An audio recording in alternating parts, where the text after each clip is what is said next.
함께 말씀 보겠습니다. 오늘 말씀은 마태복음 20장입니다.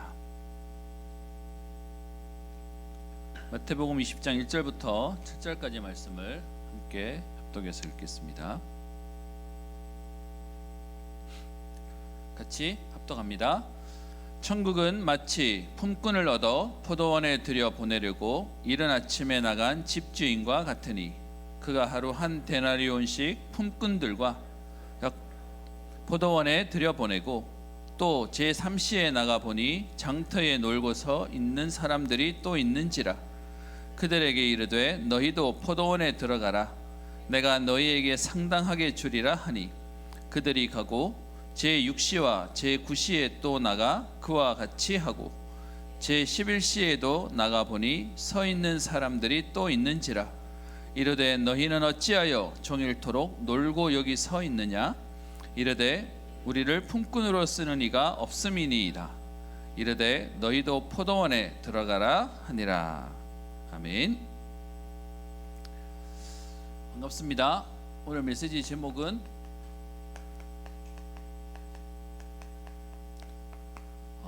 나중된 자인데 먼저 되었다라고 하는 오늘 20장 16절에 있는 말씀으로 함께 말씀을 나누고자 합니다. 우리 어제 세계 청년 수련회가 있었습니다.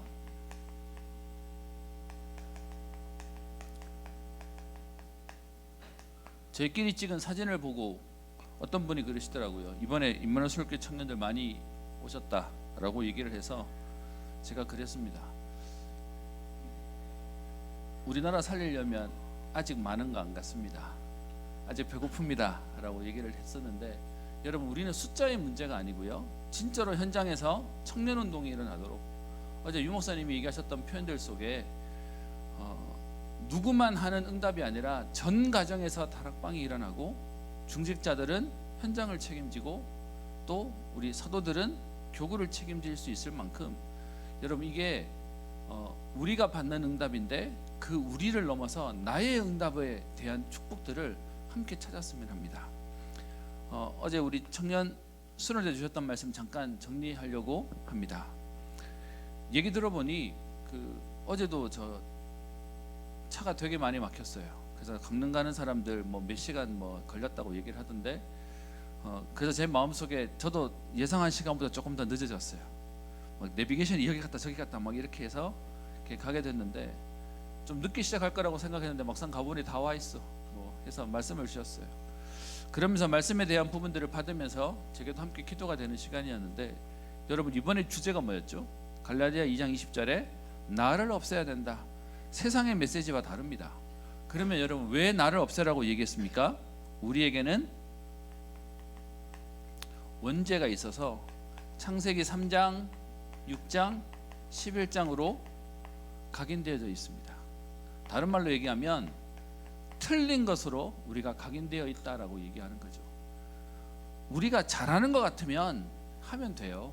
그런데 잘못된 걸로 각인되어 있기 때문에 하는 만큼 손해가 되어지니까 나를 없애라 라고 얘기하는 것이죠. 왜냐? 우리가 경험한 것, 배운 것, 본 것, 들은 것이 전부 다 하나님 없는 것으로 우리가 각인되어 있기 때문에 그렇습니다. 그래서 다른 말로 얘기하면 여러분 안 될 수밖에 없는 인생이에요. 여기 저보다 훨씬 전문성 있는 친구들도 있기 때문에 조심스러운데 제가 조금 노래를 조금 배웠어요. 성악을 조금 배웠거든요. 근데 제가 그 공부를 하면서 하나 느낀 거 있어요. 우리나라에 학교 다닐 때 배웠던 그 음악 시간에 선생님이 여러분 세대는 다르죠. 제가 있을 때는 초등학교 선생님은 반주도 하고 팔방미인이셨어.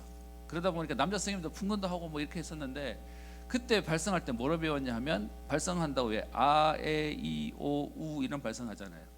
근데 학교 다닐 때 저 어떻게 배웠냐? 아, 에, 이, 오, 우 발음했어요. 근데 막상 노래를 배우니까 소리를 그렇게 내면 다 닫힌 소리가 되어서 이렇게 안에 목구멍을 열고 이런 식으로 얘기가 되는 거였어요. 무슨 얘기를 하고 싶은 거냐? 틀린 거 가르쳐 놓으니까 제대로 배우려고 하니 뭐부터 하는 줄 아세요? 제대로 배우는 게 아니라 틀린 습관부터 빼버리는 거예요. 우리에게 잘못된 각인되어져 있으니 이 부분들을 전부 다 없애야 된다. 그래서 단어가 좀 세게 나왔어요. 나를 없애야 그래야 세계를 살릴 수 있다. 그래서 우리에게 하셨던 메시지가 뭐죠? 주인을 교체해라 메시지였고요. 그리고 계속 나오고 있는 5가지 말씀, 기도, 그리고 우리의 미션, 배경, 또 우리가 하는 시간에 대한 응답들에 대한 말씀을 주셨습니다. 그리고 미리 답을 보라라고 하는 말씀을 주셨죠. 여러분 하나 기억하세요. 우리가 가지고 있는 원죄 문제 속에 우리가 매여 있고 이 속에 우리가 붙잡혀 있다는 사실을 알고, 오늘도 그래서 우리가 문제가 생겼기 때문에 붙잡는 복음이 아니라 우리는 오늘 복음 아니면 안 되는 인생이라는 겁니다. 여기에 대해서 여러분 조금 얘기해 볼게요. 똑같은 원죄에 대한 얘기를 꺼내는데 보통의 교회, 우리 일반 교인들은 이 원죄에 대한 부분들을 어떻게 표현하냐면요, 이렇게 표현해요. 인간은 전적으로 부패했다. 신학적인 표현입니다.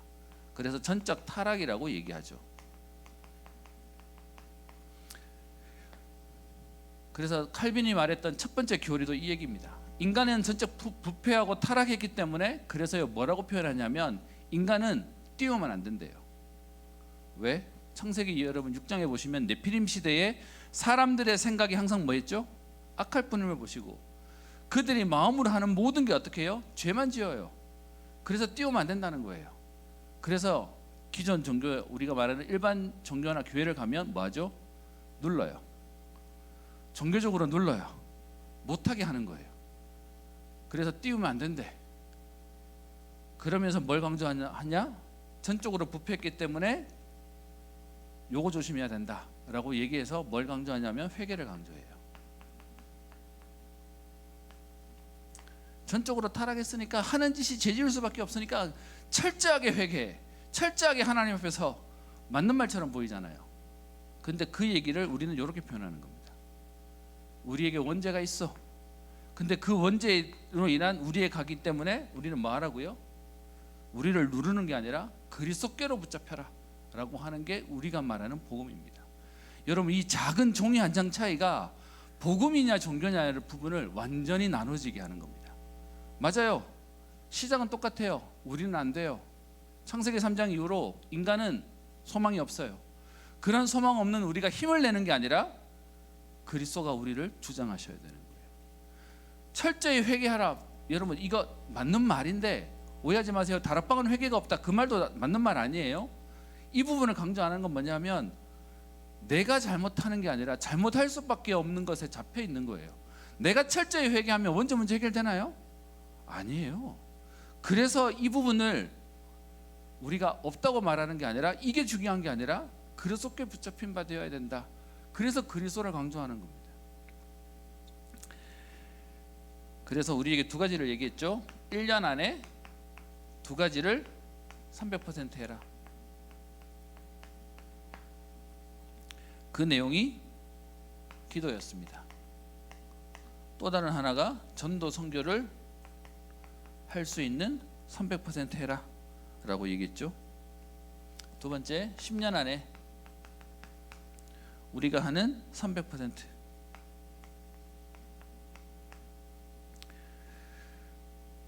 그래서 이거 하기 위해서 우리에게 하셨던 단어가 뭐냐? 항상 감사였습니다. 어떤 면에서는 청년인 저와 여러분들이 지금 오늘 누려야 할 제일 축복이 뭐냐? 억지로 하는 감사 말고요, 진짜 하나님 앞에 대한 감사예요. 저는 감사 얘기할 때마다 너무 생각나는 저의 종교적인 마음이 생각납니다. 어릴 때 감사를 모르는데 거의 메시지로 감사해야 돼를 강요받았어요. 그런데 그러다 보니 그 감사의 조건이 뭐였냐? 넘어졌는데, 다쳤는데 안 부러진 거를 감사하래. 손이 베었는데 안 잘린 걸 감사하래. 그렇게 강요받아서 감사를 배웠어요. 그러다 보니 솔직히 말하면 뒤에서 이게 무슨 감사야. 그런데 진짜 복음 알고 난 데에 대한 감사가 있습니다. 그게 뭐냐? 그리스도를 알고 내 운명이 바뀐 것이 감사입니다. 내 과거가 그리스도 때문에 완전히 치유되어지고 하나님 자녀가 되어 구원받아 천국의 응답을 누릴 수 있고 그 응답 가운데 사람을 살리는 일에 쓰임 받는다는 게 감사입니다. 여러분들 생각에 내가 지금 내 직장의 연봉이 지금 내 미래가 이런 것들이 여러분의 감사의 조건이 된다고 얘기하지만 사실 우리에게 있는 감사는 그리스도 때문에 감사합니다. 그래서요 그게 응답이에요. 그런 우리가 매일 24시를 누릴 수 있다면 그게 뭐다? 서밋이다 라고 말씀하셨습니다. 뭐가 특별하고 대단한 게 서밋 아니고요, 연봉 1억 넘어야 서밋 아니고요. 제가 예전에 그 과천에 서약할 때 아는 분하고 다락방 하게 되었는데 저 광화문에 연봉 1억이 넘는 일에 그 당시에 저 아기 하나 키우는 여자 과장님이셨어요. 그 이렇게 외국계 회사였는데 어떻게 이분하고 이제 사역을 하게 되었고, 그래서 이분에게 얘기했습니다. 근데 그분이 하는 말이 너무 그래요. 자기는 일주일 동안 일하는 것보다 토요일 날 집에 가서 애를 봐야 되는 게 더 힘들대. 1억 돈 버는 것보다 집에서 애 육아하는 게 더 힘들대. 제가 그 얘기 들으면서 이분 힘드시겠다라고 생각이 들었어요. 여러분, 그래서 지금 대부분의 사람들이, 대단한 스펙 가진 사람들이 아기를 무슨 굉장히 귀찮아하고 내 인생에 방해되는 것처럼 하는 게 현장의 분위기가 되어버렸잖아요. 매일 24시가 되어질 수 있는 게 서밋이다. 그러면서 우리에게 습관이 필요하다. 그 습관이 편집, 영적 황제로서의 편집, 설계, 디자인 되는 것이다. 그래서 우리 다 같이 웃었잖아요. 요새 끊었다고 지금 오늘 또 얘기하셨죠. 잘못하면 우리보다 더 건강하게 오래 사시게 생겼어요. 우리 안에 300%의 응답을 누리는 시작을 하는 겁니다. 이걸 어떻게 하라고요? 제가 자리가 없어서 안 쓸게요. 혼자 시작하는 시간을 누려라. 그걸 우리가 10년 안에 그 응답을 누리는 겁니다. 너무 중요한 표현입니다. 혼자 하나님 앞에 시작하는 겁니다. 누가 도와줘야 시작할 수 있는 게 아니라 내가 오늘 하나님 앞에서 혼자 시작하는 겁니다. 그리고 현장을 누리는 과정에 축복을 누리는 겁니다. 그리고 우리는 미리 결론의 응답을 누리는 것이죠.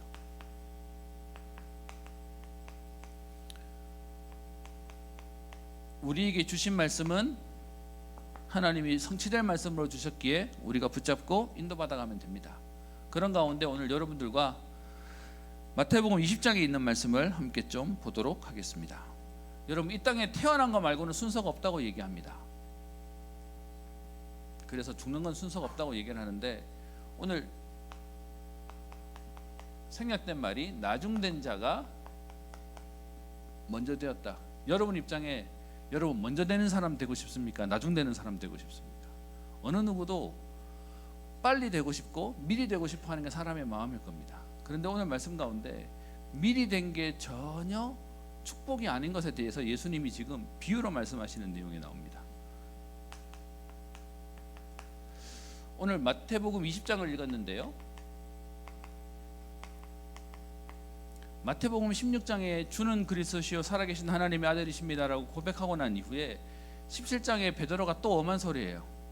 저 변호산에 올라갔더니 모세도 보이고 엘리야도 보이니까 막 초막 새 찧어가지고 저 여기가 너무 좋습니다 막 이런 얘기하죠.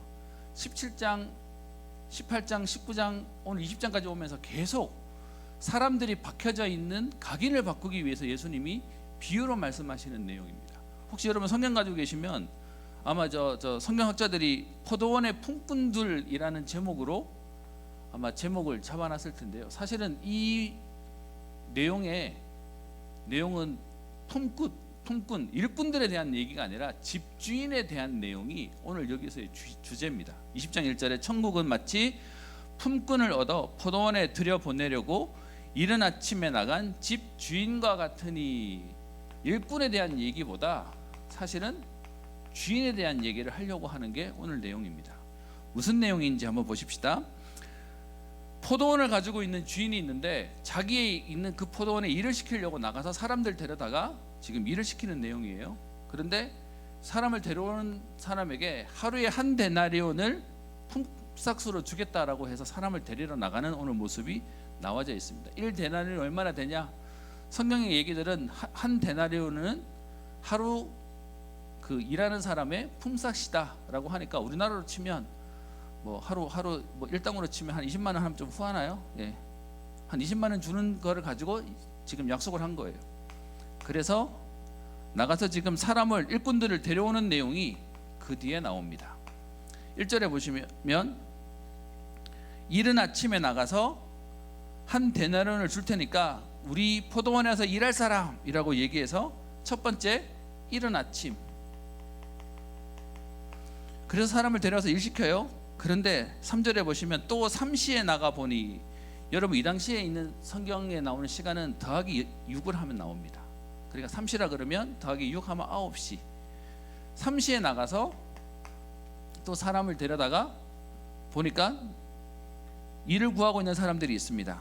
그래서 4절에 그들에게도 이르니 너희도 포도원에 들어가라, 내가 너희에게 상당하게 주리라 해서 3시에 가서 사람을 데려오고, 그 뒤에 5절에 보시면 6시에 데려오고, 우리 계산으로 할까요? 9시, 그리고 요거는 12시.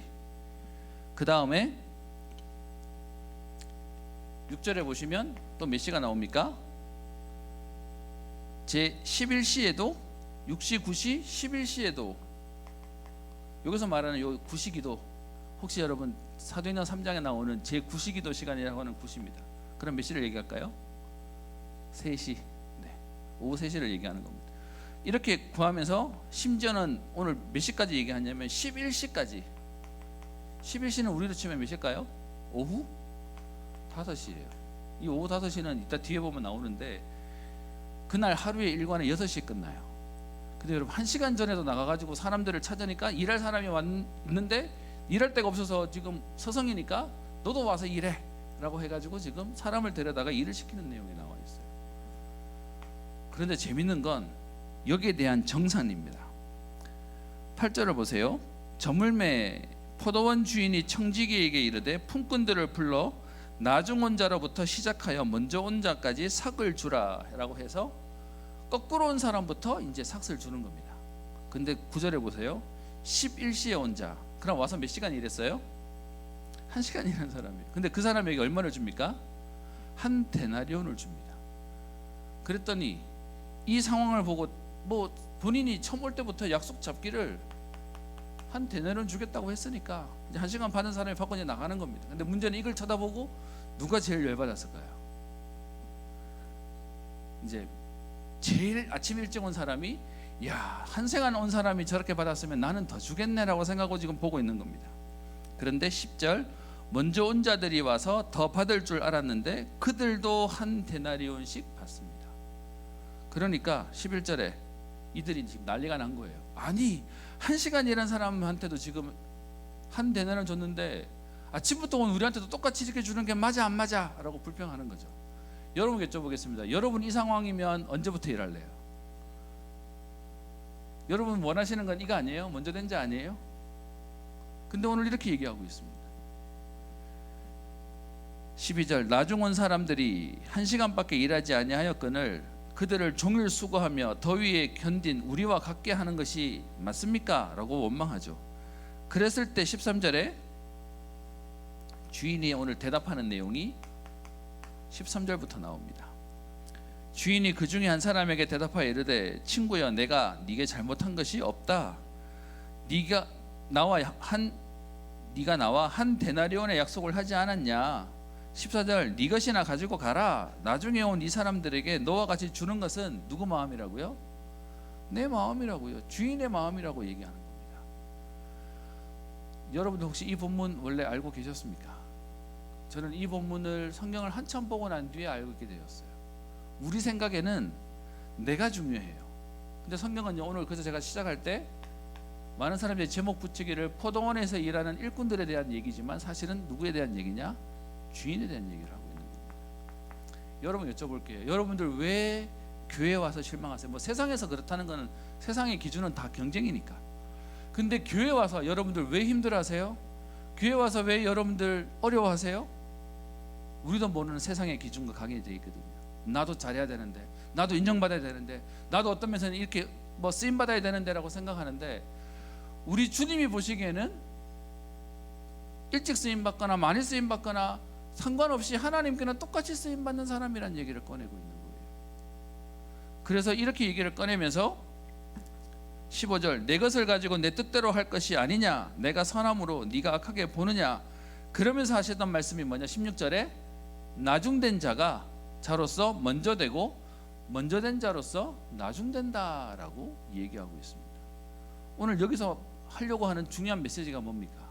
우리가 가지고 있는 틀린 각인에서 나오라는 겁니다. 잘못된 기준에서 이것 때문에 힘들어하고 아파하는데 상관없이 하나님께 쓰임 받는다는 겁니다. 혹시 여러분 생각 속에 나는 왜 이러지라고 생각하는 분 계십니까? 내 시각이에요. 내가 가지고 있는 내 판단이에요. 하나님 보시기에는 상관이 없는 겁니다. 하나님은 지금도 저와 여러분들에게 응답 주시기를 기다리고 계시는 거예요. 그게 하나님의 관심인데 문제는 내가 내 스스로 자꾸 줄 세워놓고 내가 어느 줄에 있는 것처럼 착각하는 거예요. 그게 뒤처지면 시험 들고 남들보다 좀 앞서 있다고 생각하면 뭐하죠? 교만해. 이게 계속 문제가 되는 거죠.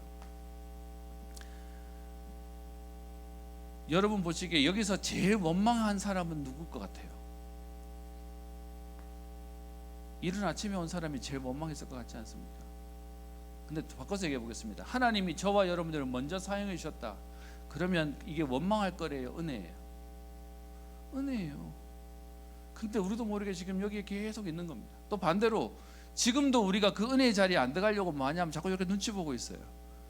내가 지금 이게 맞는 걸까? 아닐 걸까? 라고 하고 자꾸 고민하고 있는 거죠.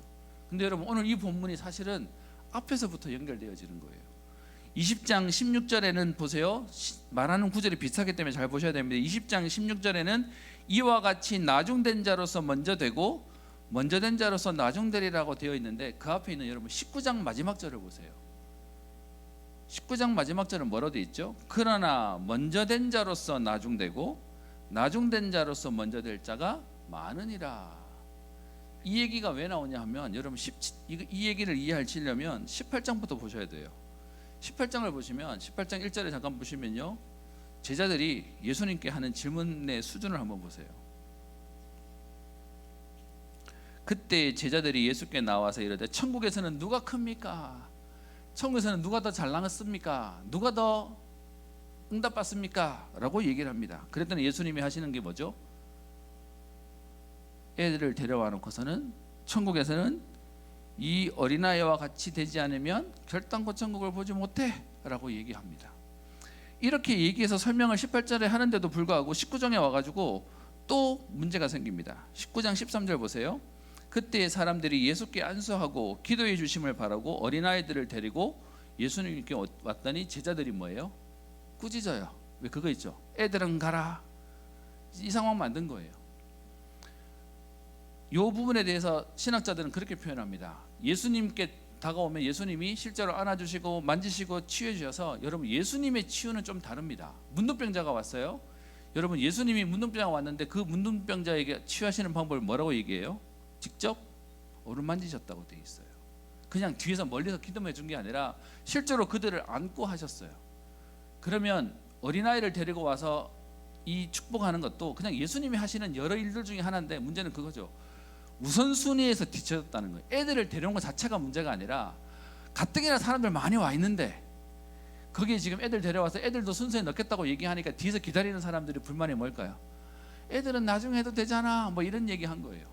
그래서 오늘 지금 얘기하는 상황 속에 가뜩이나 분잡해 죽겠는데 애들을 데려오는 걸 보고 제자들이 조금 이럴 때는 눈치 좀 챙겨라고 꾸짖고 있는 거예요. 그때 예수님이 14절에 얘기하시죠. 어린아이들을 용납하고 내게 오는 것을 금하지 말라. 천국은 이런 사람들의 것이다. 그래서 그들에게도 안수해주고 하는 내용이 오늘 본문에 나옵니다. 지금 계속해서 나오는 내용이 뭐냐 하면 우리 스스로 먼저 되고 나중되고 뭐 네가 맞니, 네가 잘하니, 내가 못하니, 여기에 계속 갈등하고 있는 내용을 18장, 19장, 20장에 들어보면서 계속 얘기하고 계시는 거예요.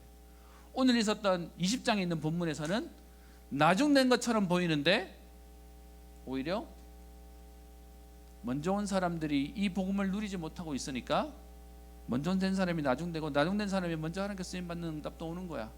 근데 그 앞에서는 19장 저 뒤에 보면 이 얘기도 나옵니다. 19장 27절이에요. 이에 베드로가 대답하여 이르되 보소서 우리가 모든 것을 버리고 주를 따라 싸운즉 그런즉 우리는 무엇을 얻을 수 있겠습니까? 제자로서의 가지고 있는 교만이에요. 예수님, 우리는 다 버리고 쫓아오는 우리들이잖아요. 그럼 우리한테는 뭐 해주실 건데요? 라는 대답에 예수님의 결론이 뭐였냐면 19장 20절이에요.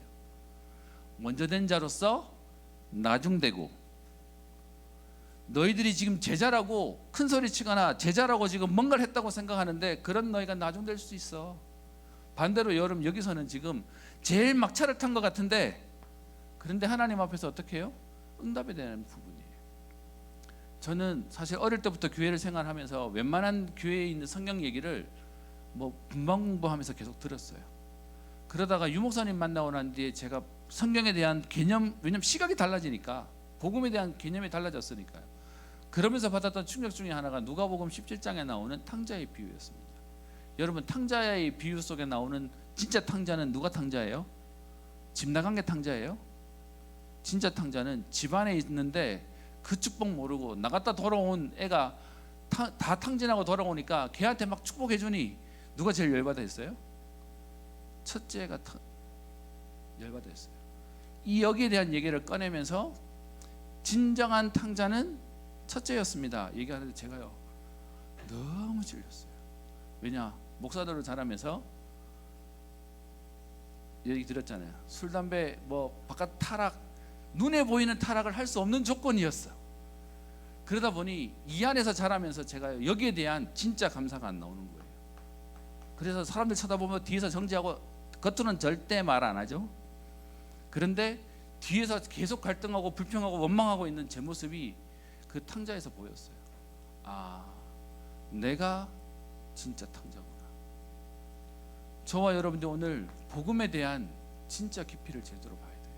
그거 아니면 평생 교회 생활하면서 좀 되면 어깨 힘들었다가 좀 안 되면 또 무너지는 반복을 계속 할 수밖에 없는 겁니다.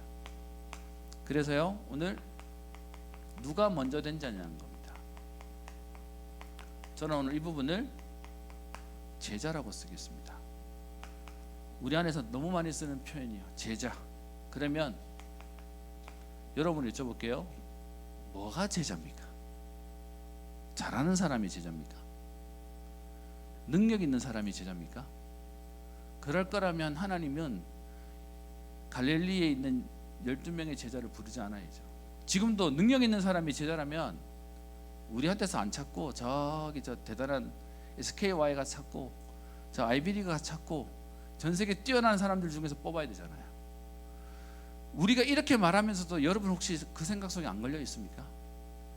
제가 우리 어른 성도님들 만났는데 그렇게 막 복음 얘기해도요, 제가 죄송합니다, 나쁜 마음 먹고 한마디로 죽일 수 있어요.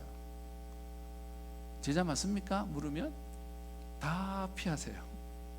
전도는 얼마나 되셨습니까? 하면 다 피하세요.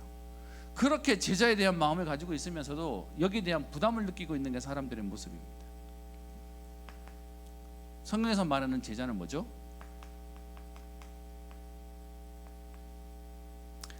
배우는 사람입니다.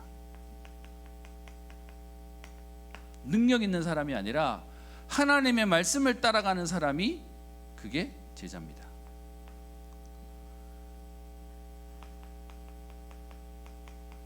성경에서 말하는 제자는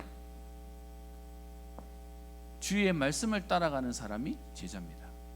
나는 지금 안 되고 있지만 적어도 따라가려고 배우는 사람, 적어도 그 걸음을 따라가는 사람이 제자입니다. 그렇게 살아내는 사람이 아니고요, 그렇게 하겠다고 그 길에 따라 나선 사람들이라는 겁니다. 우리가 쓰는 용어로 말하면 증인이죠. 그러면 제자라고 하는 기준, 어느 정도 되면 제자입니까? 얼마큼 하면 제자입니까? 여러분, 우리의 기준도요, 내 생각이면 안 돼요.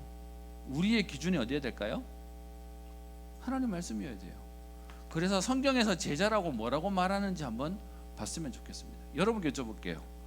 제가 지난주에 현장에서도 이거 한 질문했었는데, 성경에서는 누가 제자라고 말하고 있습니까? 여러분 아시는 성경 구절. 여러분, 우리의 기준이 성경이어야 되잖아요. 그러면 성경에서 제자를 어떻게 말하고 있는지를 봐야 되는데, 성경에 이러면 제자다라고 말하는 성경 구절이 있을까요, 없을까요? 없으면 우리가 말하면 안 되지. 근데 성경이 말하고 있어요. 요한복음 8장 31절 성경을 띄워주세요. 요한복음 8장 32절은 불신자도 많이 합니다. 진리를 알지니 진리가 너희를 자유케 하리라. 그 앞에 있는 31절에 있는 말씀이죠. 같이 읽어볼게요. 시작. 그러므로 예수께서 자기를 믿은 유대인들에게 이르시되 너희가 내 말에 거하면 참으로 내 제자가 되고, 그러면서 그 다음 말씀이 진리를 알지니 진리가 너희를 자유케 하리라. 그럼 오늘 여기서 말하는 제자는 어떤 사람이 제자라고 얘기해요? 능력 있는 사람, 실력 있는 사람, 대단한 사람 말하지 않았어요. 어떤 사람이요? 내 안에 거하는 사람이요. 여러분, 말씀 안에 있는 사람이 제자라는 겁니다. 그럼 여러분께 줄게요. 여러분들은 제자 맞습니까? 제자 아는 사람 이 자리에 올 수도 없다니까요. 말씀이 나랑 상관없는데 예배가 안 중요한데요. 또 성경에 제자라고 하는 표현이 어디 있을까요?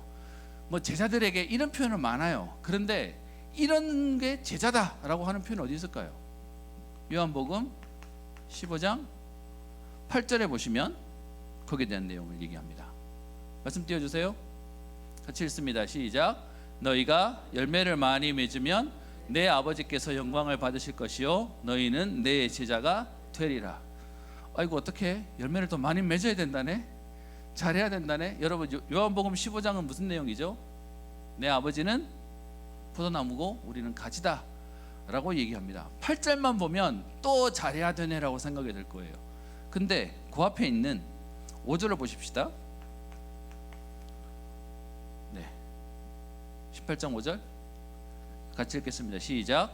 나는 포도나무요 너희는 가지라. 그가 내 안에 내가 그 안에 거하면 사람이 열매를 많이 맺나니 나를 떠나서는 너희가 아무것도 할 수 없음이라. 오늘 얘기하고 있습니다. 열매를 많이 맺는다는 성경 구절이 먼저 나와서 그런데 5절에 어떻게 하면 열매를 많이 맺는다고 되어 있나요? 그 안에 거하면. 똑같은 얘기하고 있습니다. 여러분, 진짜 제자는 말씀 안에 있는 사람입니다. 말씀 따라가는 사람이 제자입니다. 대단한 능력과 실력을 얘기하는 게 아니라 그 속에 있는 사람이 제자라고 얘기하는 겁니다. 조금 번뇌 얘기인데 제가 제자라고 하는 부분에 대해서 선명해질 때가 있었어요. 애니메이션 하나 보고요. 그게 뭐였냐 하면 쿵푸 팬더입니다. 예, 이런 반응. 왜냐하면 제 머릿속에 있었던 제자는 굉장히 실력이 있어야 된다고 생각했거든요. 근데 쿵푸 팬더에 나오는, 혹시 못 보신 분도 계실 수 있으니까 거기에 나오는 그 친구가 전혀 제자 같지 않은, 수제자 같지 않은 분위기인데 자기도 몰랐어. 근데 알고 봤더니 이게 뭐죠? 전설의 용사였어. 제가 그 애니메이션 속에 내가 기준이 잘못되어 있고 이 잘못된 기준으로 많은 사람들이 자기를 계속 시달리게 하고 있구나에 대한 부분을 보게 되었어요. 여러분, 하나님이 우리에게 원하시는 건 뭘까요? 잘하는 사람 아니에요. 어떤 면에서 하나님은 우리를 사용하고 싶어서 아침부터 나가가지고 일꾼들을 찾아오려고 해요. 써먹으려고가 아니라 하나님이 뭐 하시려고요? 함께 하시려고요. 응답을 주시려고요. 근데 그 속에서 나는 나 혼자 막 애쓰고 있는 모습이죠. 한 구절 더 보십시다. 요한복음 13장 35절이요. 성경 구절 주세요. 같이 읽어보겠습니다. 너희가 서로 사랑하면 이로써 모든 사람이 너희가 내 제자인 줄 알리라. 오늘 여기서는 이렇게 얘기합니다. 너희가 서로 사랑하면 모든 사람들이 다 제자인 줄 알겠다는 겁니다. 여기서 말하는 서로 사랑이란 말의 의미는 그 앞부분 34절에 예수님이 내가 너희를 사랑한 것처럼 이라고 얘기하고 있습니다. 무슨 말이죠? 여기서 말하는 이 사랑은 남녀간에 뭐 이런 얘기가 아닌 거죠. 그리스도께서 진짜 영혼으로 고통받고 어려워하는 우리를 보시고 예수님은요 모른 척하지 않으셨어요. 사람을 돕고 살리겠다고 하는 그 마음으로 다른 사람을 돕겠다. 여러분, 이게 우리 용어로는 뭐죠? 이게 전도죠. 저 사람에게 따뜻한 말 한마디 거는 거 사랑 맞아요. 근데 우리가 하는 사랑은 뭐냐? 이 사람의 인생을 뒤바꿀 그리스도를 전달하는, 우리 인생의 근본 문제인 창세기 3장 6장 11장을 끝낼 그리스도를 전달하는 게 우리가 하는 사랑에 대한 부분을 얘기하는 거죠. 그래서 사실 여기서야 얘기했던 부분은 뭐냐? 참 사랑을 전달하는 그리스도를 말하는 증인으로서의 오늘 제자를 얘기하고 있습니다. 그래서 조금 바뀌었으면 좋겠어요. 뭐냐? 우리가 말하는 이 복음이 그리스도가 너무 메마른 복음이 안 됐으면 좋겠어요. 누가 그러더라고요. 다락방에 있는 사람들은 말은 너무 잘한대. 말은 맞는 말 한대. 근데 정이 없대. 여기서 말하는 진짜 제자는 다른 사람들이 보고도 알 만큼 사람을 살리는 겁니다. 사람을 돕는 겁니다. 시간이 없기 때문에 하진 않겠지만 쓰기는 하겠습니다. 누가복음 14장 25절부터 35절에 가면 여기는 또 재미있는 표현이 나옵니다. 이런 사람은 제자가 되지 못한다라고 얘기하면서 세 가지 조건 얘기합니다. 그래서 여기는 제자가 되면, 여기는 제자가 이런 사람은 안 돼. 이 말을 뒤집으면 되죠.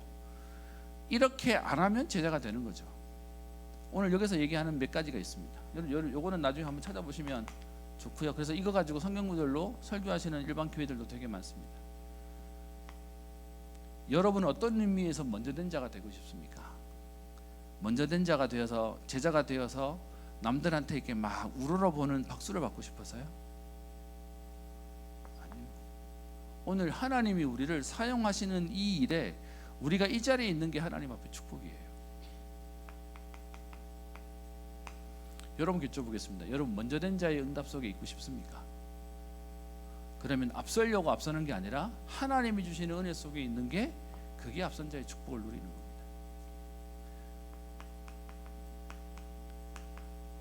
기도 제목입니다.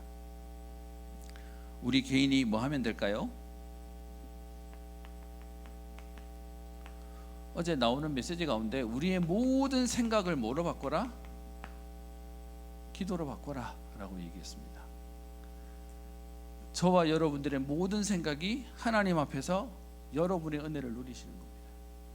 복음이면 충분하다, 복음이면 완전하다, 여기까지 인도하신 에베네셀의 하나님으로 감사한 겁니다. 지금 나와 함께 하시는 임마누엘을 하나님으로 감사한 겁니다. 그리고 우리의 미래에 하나님이 역사하실 그 보혜사 성령의 능력으로 우리는 감사한 축복 속에 있는 겁니다. 생각이 다른 겁니다. 여러분, 응답받는 사람이 생각이 달라요? 생각 다른 사람이 응답을 받아요? 우리는 이 굴레를 바꿔야 됩니다. 생각을 전부 기도로 바꿔라. 어떻게 하면서요? 호흡하면서요. 이 대한 내용이죠. 저와 여러분들이 다른 말로 생각이 바뀐다는 게 뭐냐? 우리의 기도가 바뀐다는 겁니다. 그게 생각은 계속 불신앙하고 기도만 계속 하나님 세계복음화 해주세요. 물론 그렇게라도 기도하면 하나님 바꾸시겠지만, 우리가 하는 진짜는 뭐냐? 오늘의 내 생각 가운데 내가 있는 이 자리가 세계복음화하는 자리다. 그게 요셉이 갔던, 형들에게 쫓겨나서 감옥에 가도, 노예로 가도, 총리가 되어도, 오늘 유목사님 메시지 1부 때 제 마음에 너무 딱 부딪히는 단어는, 요셉은 노예로 갈 때나 총리가 되었을 때나 똑같았다. 그게 여러분, 우리가 그래서 지금 이 자리에서 영적 황제의 축복을, 비밀을 누리는 겁니다. 그래서 우리가 청년국이 쓰고 있는, 우리는 파수꾼, 이 시대 살릴 청년 사사로 하나님이 저와 여러분을 세우신 겁니다.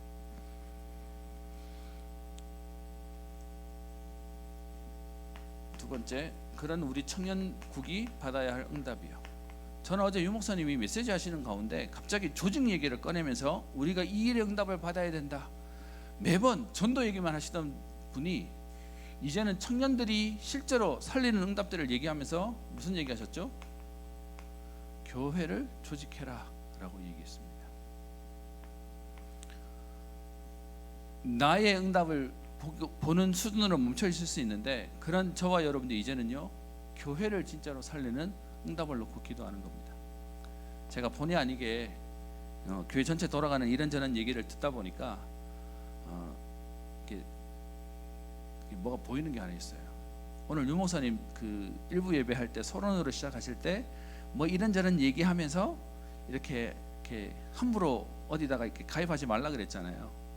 사실은 지난번에 얘기 드렸던, 교회 안에서 어느 분이 여기다 투자하면 돈이 됩니다, 그렇게 해가지고 이제 돈을 넣었는데 본인들 개인 당사자끼리 거래해 놓고서는 이제 문제는 시간 지나면 뭐 용호사님 표현으로는 없어서 못 주는 거지 일부러 안 주는 건 아니겠지 뭐 얘기를 하시지만 그것 때문에 이제 사고가 터지니까 교회다가 와서 1억을 넣었습니다, 5천을 넣었습니다, 막 이런 얘기를 하고 이거 교회 와서 해달라는데 교회가 어떻게 해줘요? 이제 이런 금융 사고가 일어났습니다는 얘기를 당회장 목사님께 얘기를 드렸더니 당회장 목사님이 내가 메시지 때 녹여서 얘기를 할게. 그러면서 오늘 서론이 이렇게 나온 거야. 제가 보면서 야 저렇게 스무스하게 자연스럽게 메시지를 하시는 능력은 대단하다. 제가 이 얘기를 왜 하냐면 여러분 교회가 이런저런 말에 너무 시끄러워요.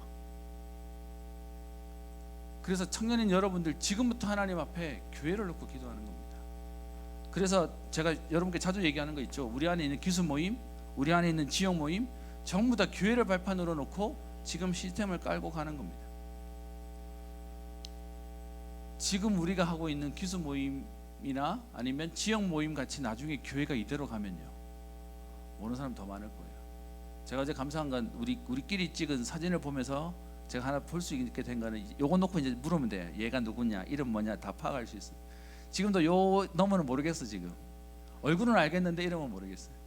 교회를 놓고 우리가 응답받아야 할 그러면서요 진짜 선교제를 놓고 우리가 조직에 응답을 받아야 됩니다. 그리고 237 나라 5천 종족 그러면서 하셨던 메시지가 있죠. 이번에 온 청년들 뭐 해보라고요? 분석해보라고 얘기했습니다. 사실 저희 청년부에 예배 때 우리 뭐 페루팀도 왔고 바나팀도 왔습니다. 솔직히 한번 여러분 물어봅시다. 그 친구들이 임마누엘 서울교회 와서 다른 부서도 아니고 왜 여기를 와보려고 했을까요? 그리고 그렇게 왔다 가면 왔다가 안녕 이게 정말 우리가 해야 될 일일까요? 그래서 여기에 대한 조직에 대한 부분들을 계속해서 말씀하고 계십니다. 그래서 우리 안에 있는 응답부터 찾아서 이제는 바깥으로 237 5천 종족에까지 응답을 함께 누리는 은혜가 있기를 주의 이름으로 축원합니다. 나중된 자로서 먼저 된 자의 응답 여러분 하나님 앞에 제자의 참된 축복을 누리는 증인 되시기를 주의 이름으로 축원합니다. 하나님께 감사를 드립니다.